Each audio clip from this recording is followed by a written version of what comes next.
Dis vroeg in die oggend en ek los haar sak en pak. My geduld is op, my tas is in die bak. Sy dink sy beheer my, maar ek's nou moeg vir haar twak. Sy wil heeldag net beklei, sy het geen respek vir my. As ek met haar gaan stry, moet ek vergeet van vry. Sy moet nou maar besluit of sy kan regkom sonder my.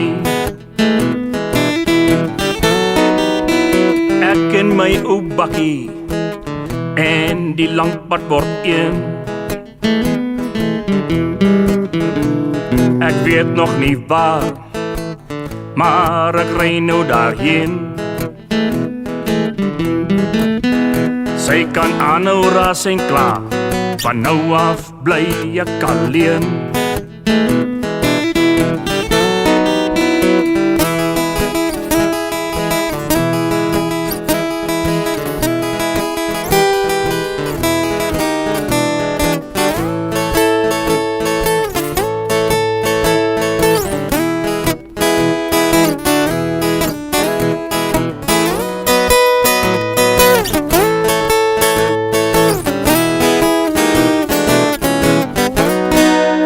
Geen praat sieke vrou hier in die hotel vanaand.